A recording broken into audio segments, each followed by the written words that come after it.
It was the way the hallway light hit her cheekbones that night, how she didn't even bother to glance at me while slipping her earrings on. That was the first strike that made my chest feel hollow. Amanda had this routine, lip gloss first, then her necklace, then the earrings, always in that order like clockwork. But that night she skipped the necklace. Her hands were shaking slightly as she clasped the left earring, and she paused halfway through to read a message on her phone. Her lips curling into a smile so subtle, I almost missed it. She didn't look at me once. Big plans, I asked, trying to sound casual, but my voice had that crack in it I hated. Like my body had already figured it out before my brain caught up. She didn't respond at first, just tucked a strand of hair behind her ear and picked up her clutch. Then, as she walked past me, she said those words, "Don't wait up." I didn't say anything. Not right away. Not because I was trying to be stoic or brave or anything noble like that. It was just, I couldn't find the air to speak. It was like someone had pressed pause on the whole room except her. She was still moving, heels clicking against the hardwood like gunshots in an empty hall. The scent of her perfume lingered long after the door slammed shut. And I stood there, completely still. Then I moved out that night. But that wasn't where it started.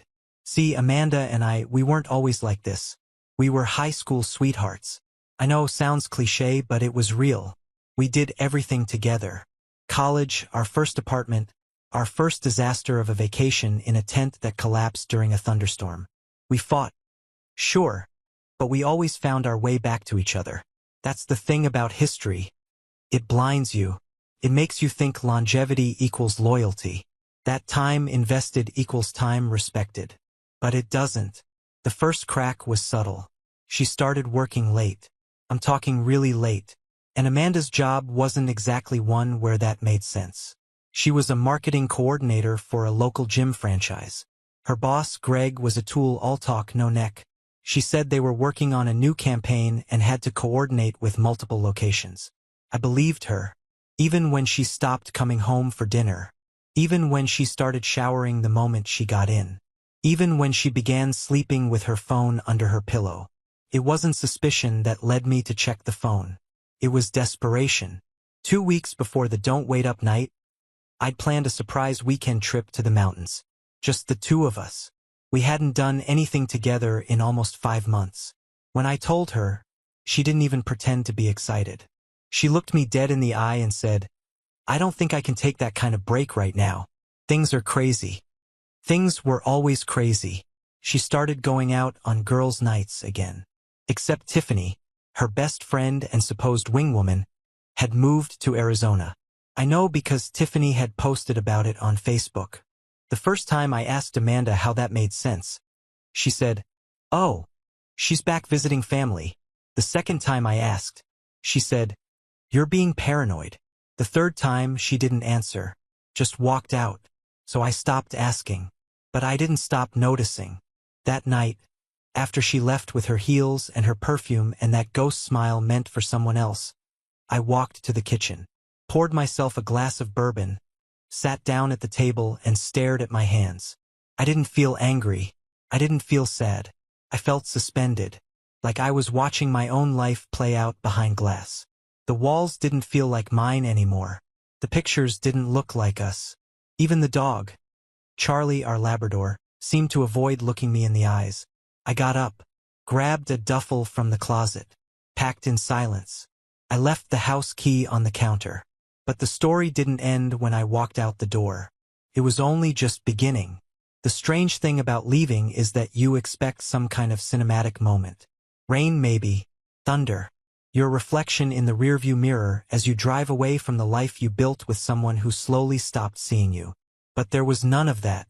Just dry summer heat, a street lamp buzzing above me like a warning I couldn't decipher, and the sound of my tires crunching gravel as I pulled out of the driveway.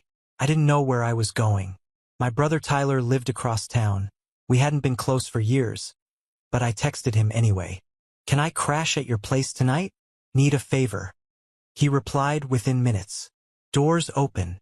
He didn't ask questions when I got there. Just gave me a beer, patted my shoulder, and turned the game on. The kind of silent support only someone who's already been burned understands how to give. I didn't talk that night. I just sat there, numb, watching a team I didn't care about lose by a margin I didn't notice. It was the next morning when I saw it.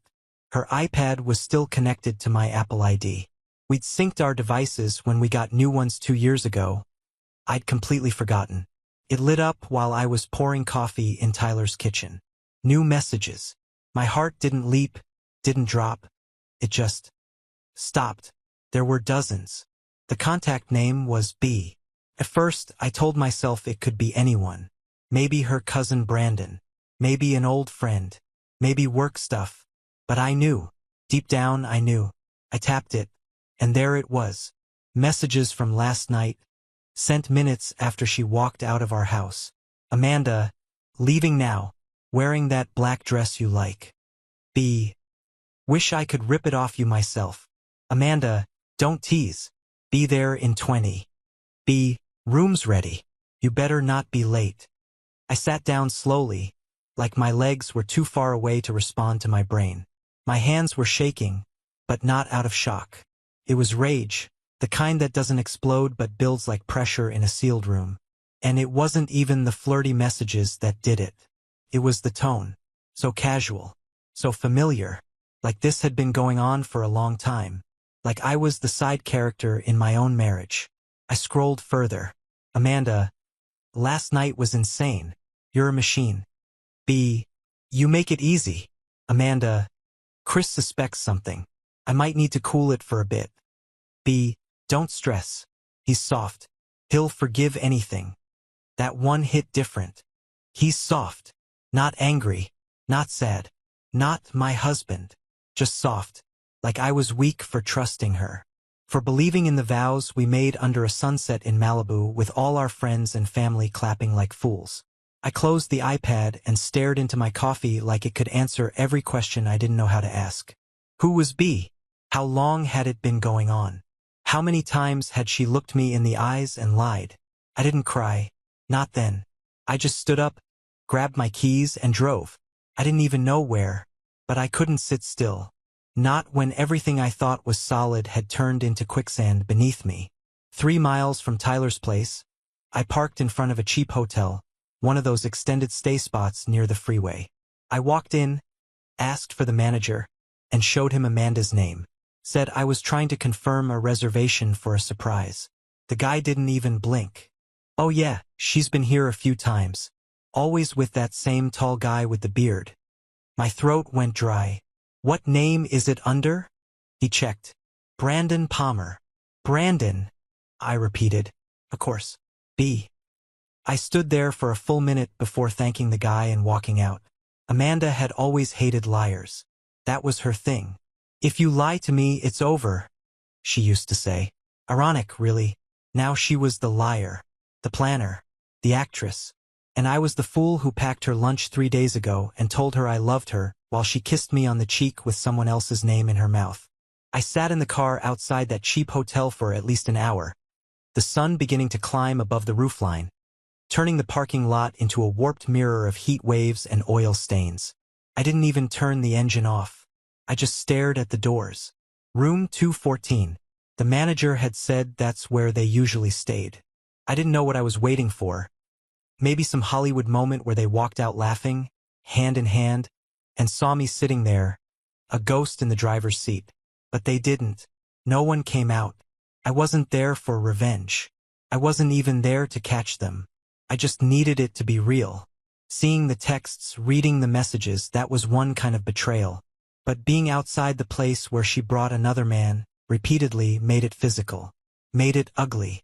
It made it something I couldn't ignore, no matter how badly a part of me still wanted to find some way to believe it was all a mistake. But it wasn't a mistake. Amanda was cheating, and she was good at it. Not sloppy. Not obvious. Not drunk at a bar with a stranger. No, this was a double life. She'd made appointments, created cover stories, sent photos to make it believable, made sure to never bring his scent back home. She had curated the entire lie with surgical precision. And I was the one who kissed her goodbye every morning, thinking she was late for a meeting, not late for another man's bed. I called her that afternoon. Just once. Just to hear her voice. She answered like nothing was wrong. Hey babe. At work. Can I call you later? You at work? I asked. Long pause. Yeah, why? I could hear the strain in her voice. A flicker of hesitation. She'd never been good at lying on the spot. You're sure? I said slowly. Chris, she snapped. What is this about? I'm seriously in the middle of something. Funny, I said, because I just spoke to the manager at the Howard Inn. He remembers you.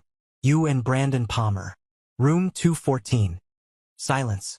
Then the voice changed. Not cracking with guilt. Not gasping in fear. Cold. You really went there? She said, voice flat, no stutter. You seriously went behind my back like that? That's your move now? I could barely believe what I was hearing. Behind your back? Amanda, you've been lying to me for months. You've been cheating. Sneaking around. And you're mad that I finally found out? Don't flip this on me, she hissed. If you weren't so distant all the time, if you hadn't let everything between us get so boring, I wouldn't have had to find it somewhere else. And there it was. Not denial. Just blame. I didn't say anything. I just let the silence hang. Thick and hot and cruel. She broke it. I guess now we're doing this, she said, voice clipped. Fine. You want honesty? Yeah, I've been seeing him. For a while. And no, I don't regret it. Still I said nothing. I wanted to feel alive again, she continued. You haven't touched me in months.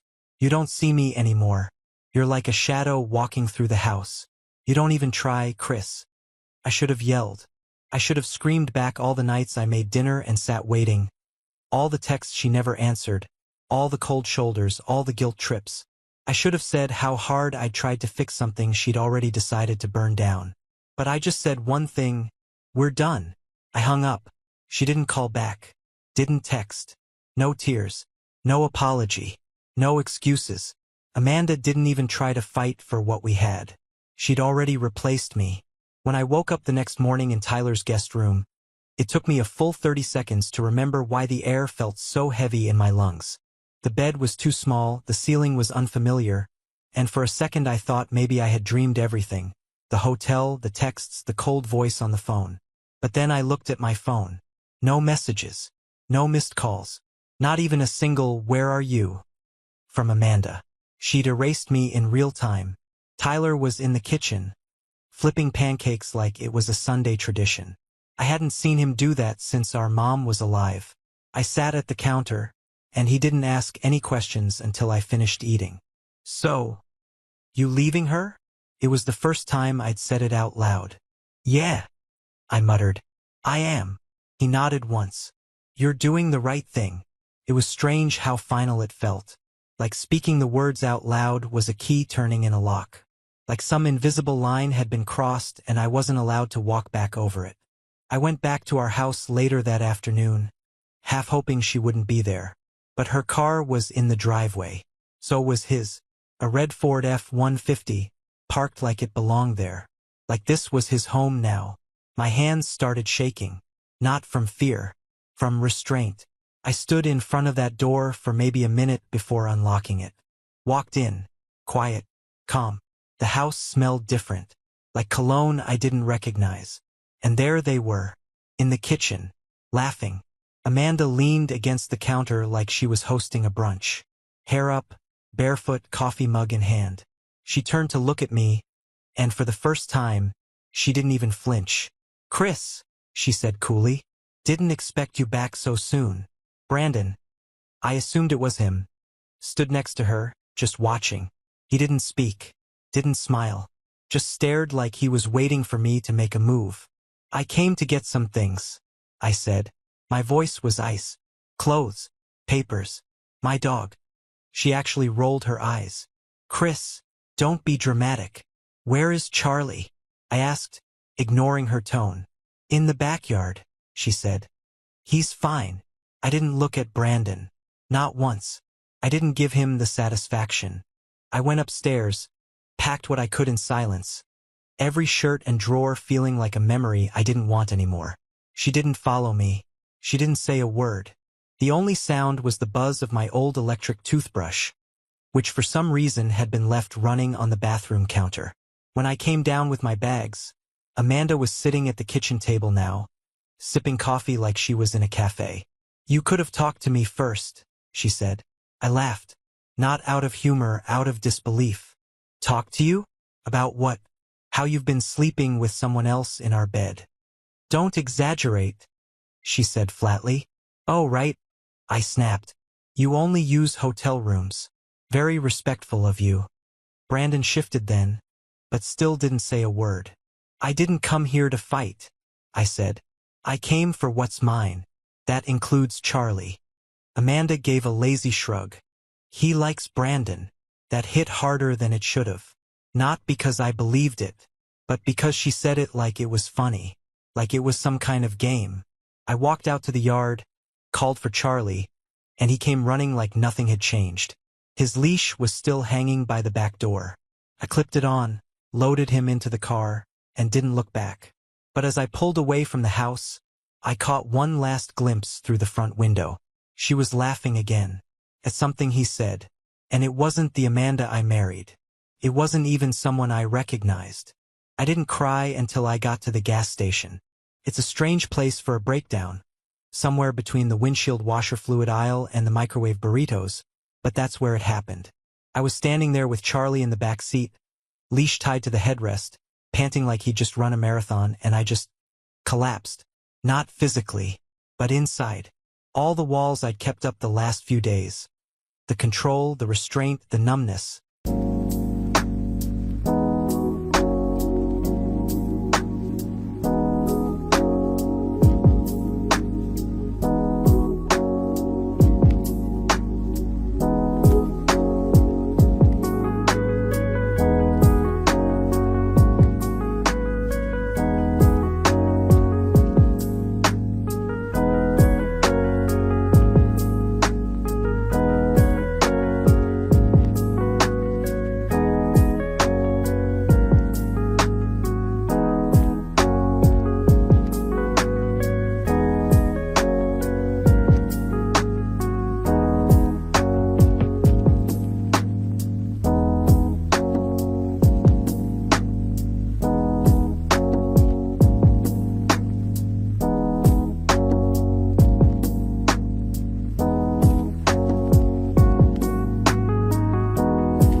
They all came down in one breath. Because it hit me then, it was really over. Not just the marriage, not just the home, but the illusion that Amanda ever cared enough not to destroy me.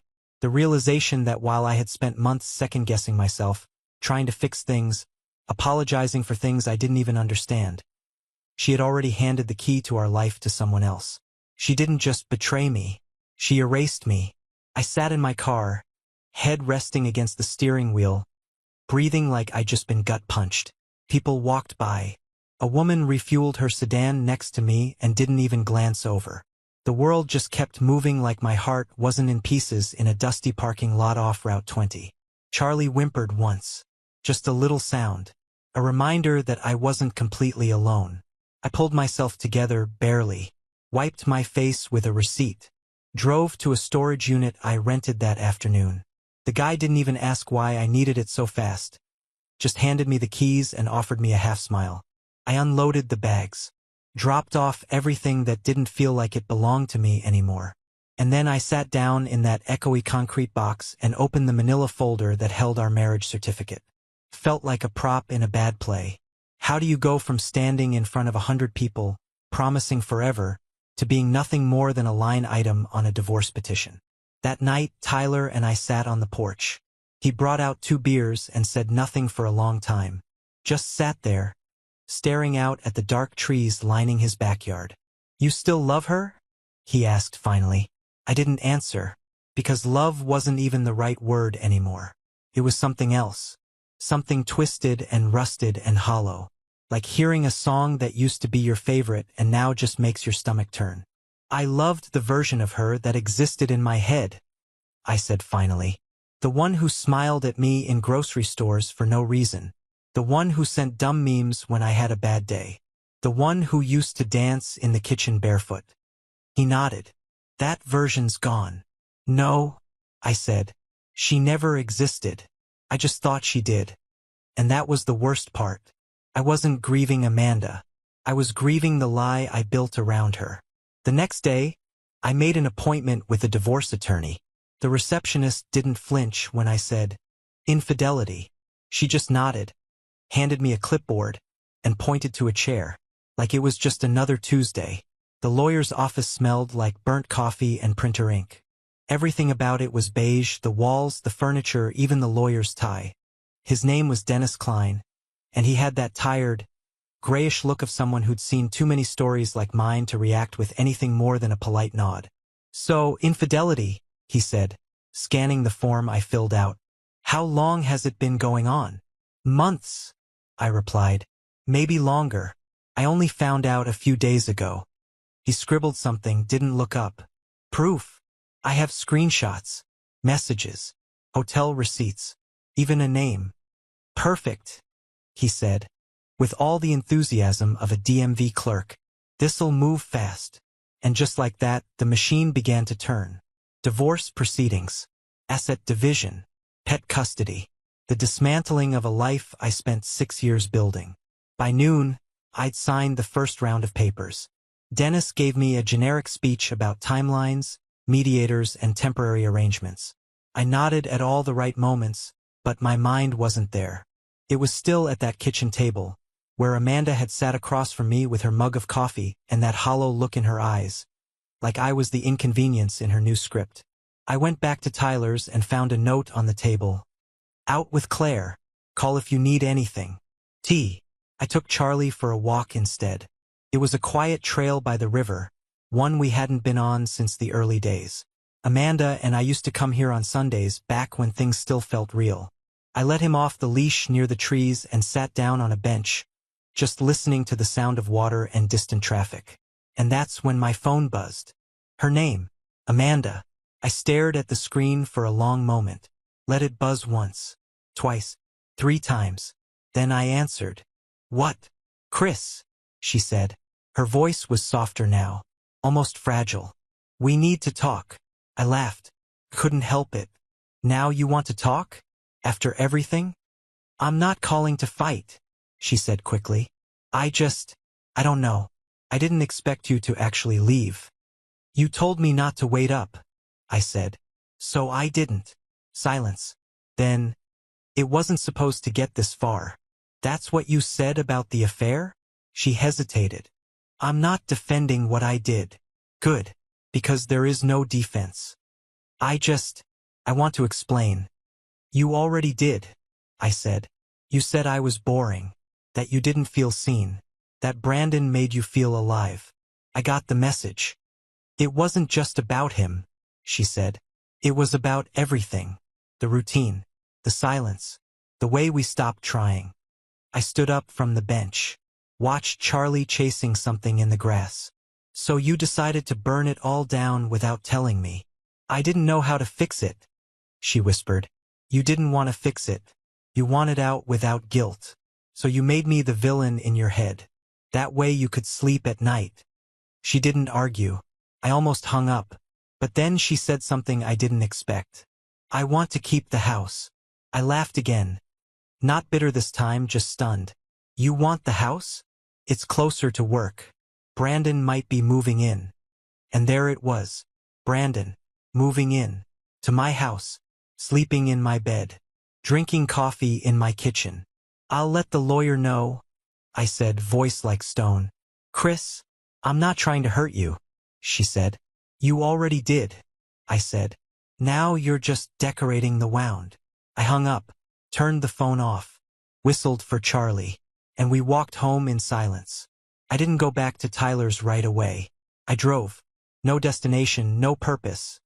Just the need to put miles between myself and the voice I couldn't get out of my head.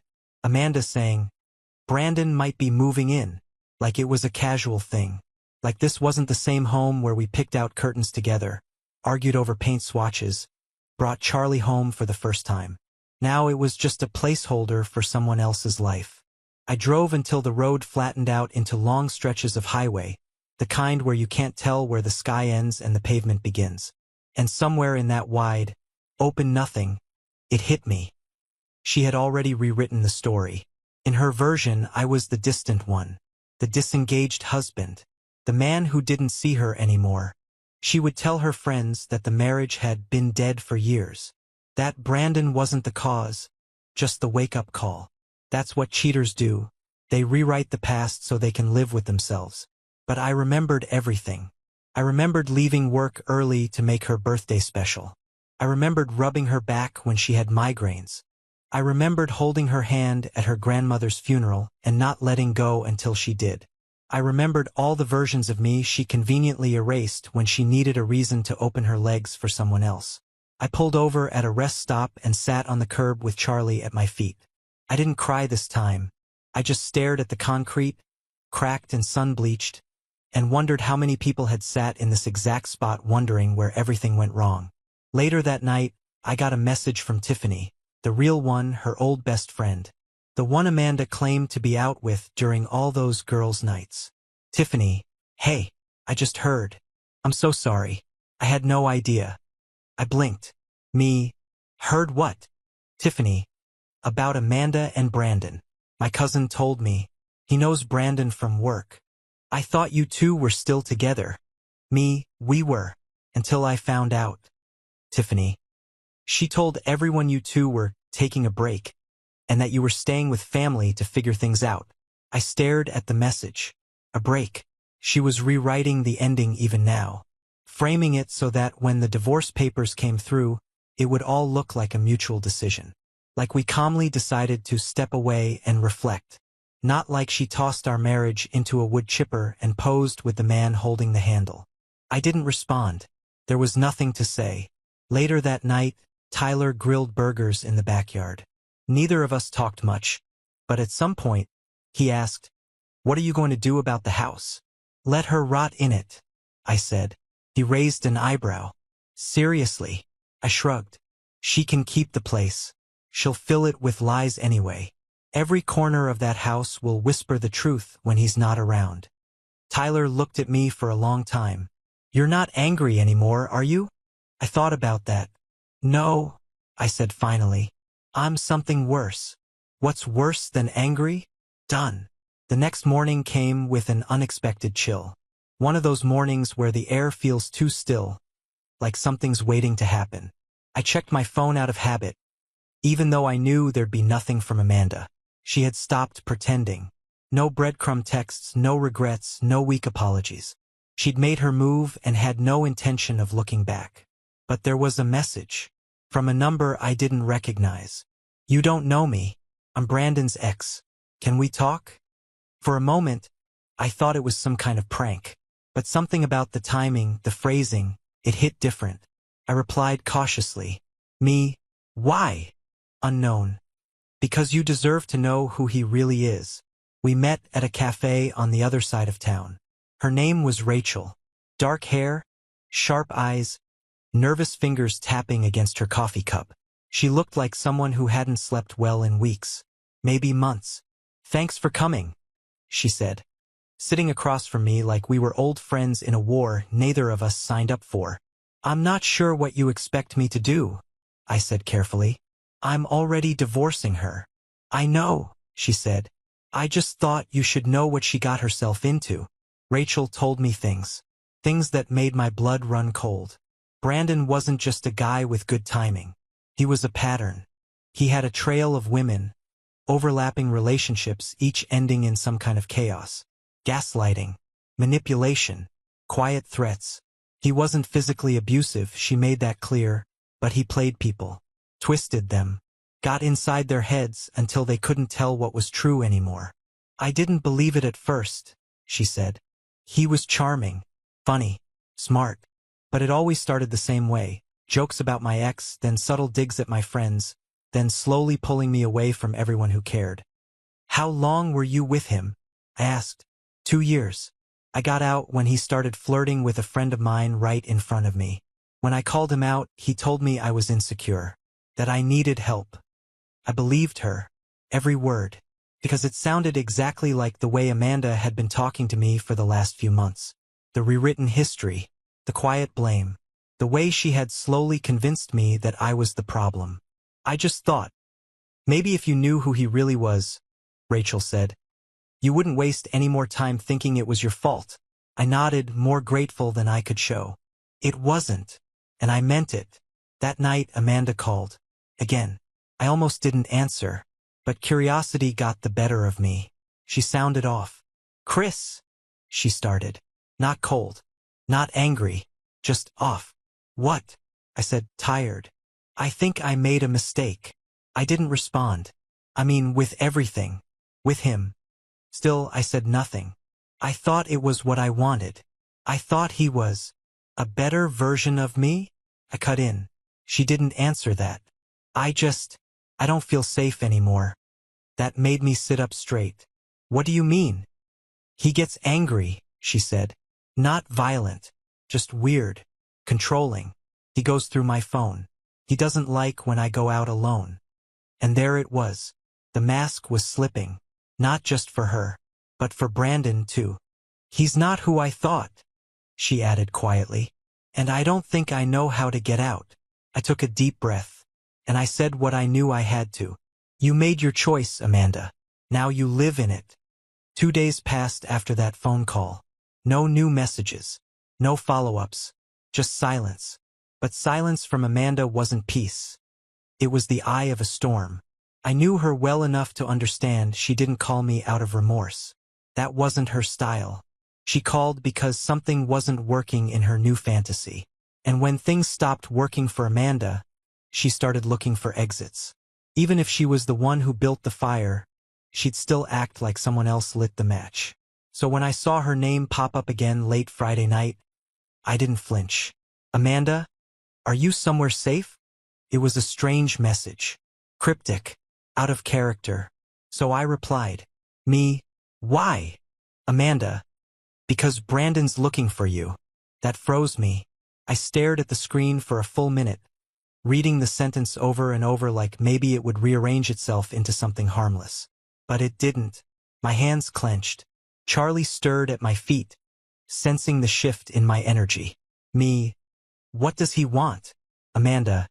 He found out I told you things. About the affair. About him. He thinks you're trying to ruin him. I almost laughed. I hadn't said a word to anyone. I'd gone silent. I wasn't on a warpath. I wasn't posting revenge stories. I was just trying to survive. Me. Let him come. He won't find me. Amanda. Chris, he's not who you think. I didn't know. I thought I could handle it. I could feel it now, not fear but clarity. Brandon wasn't just a mistake.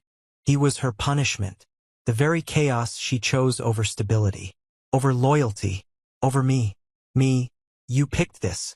Live with it. I blocked her. For good. The next morning I filed a restraining order. Just in case.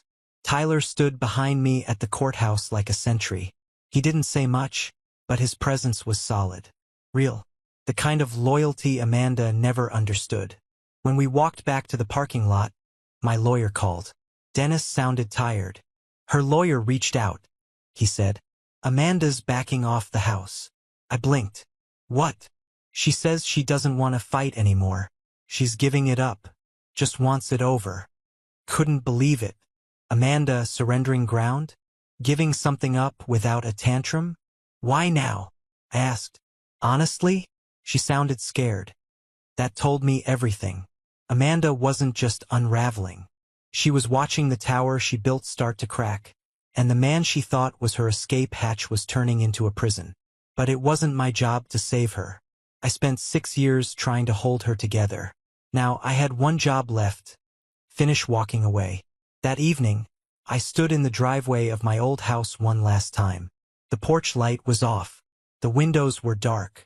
The place felt like a shell, hollow, emptied out of warmth. I didn't go inside. I didn't need to. That chapter was finished. The locks would change next week. The papers would be filed. And the woman who once said she loved me more than anything would become a cautionary tale, not a memory worth mourning. I got back into my car. Charlie jumped up beside me, and we drove off into the last piece of night. The final court date came quicker than I expected. Divorce finalized. Assets divided. Signatures on paper that once would have broken me to imagine. But by the time I sat across from Amanda in that cold courtroom, I didn't feel broken. I felt weightless. She looked smaller than I remembered. Not in size, in presence. Her energy, once so commanding, was dimmed. No makeup. Hair pulled back. Nervous hands clutching a pen she never used. She didn't look at me once during the proceedings. Not even when the judge read her full name aloud. Amanda Lee Carlson. The same name I once imagined passing down to children we never had. Maybe she sensed it. The end. Not just of us, but of the world she'd carefully constructed to keep herself comfortable. The last words she ever said to me were outside that courtroom, under gray clouds and the faint drizzle of July rain. "I never wanted to hurt you." She said it like an apology, but I knew it wasn't one. It was a defense, a shield, a weak attempt to soften what she'd done, and I gave her none of it. "No," I said. "You just didn't care if you did." She flinched but didn't argue. For once, Amanda Carlson had nothing left to say. I walked away. It's been 3 weeks since then. The house is mine again, but I haven't gone back. I'm renting a small place near the lake. Nothing fancy, but peaceful, quiet. A space that holds no ghosts. I've repainted the walls, donated the things we once shared, and let Charlie claim the couch like it belongs to him. Some nights I sit on the porch and listen to the wind and think about everything that happened. I think about the man I was, the one who ignored red flags, who believed in potential over reality, who thought love could outwork betrayal. He's gone now, and what's left is something better, sharper, wiser, still scarred, but not broken. Amanda sent one more message last week. No words, just a photo of her and Brandon, taken at some backyard barbecue, plastic cups in hand, fake smiles painted across their faces, like she wanted me to see she was still winning. I deleted it without opening it fully, because what she doesn't know is that I've already won. Not by finding someone else. Not by posting cryptic quotes online. Not by pretending I didn't hurt, but by surviving her. By standing on the other side of everything she lit on fire and realizing I didn't need to be rescued. I needed to walk out of the flames myself. And I did. So if you're reading this, maybe you're where I was, questioning everything, blaming yourself, aching for answers. Let me say this. Sometimes the worst thing they ever do is the best thing that ever happens to you. Let them go. Let them rot. And rebuild. Brick by honest brick.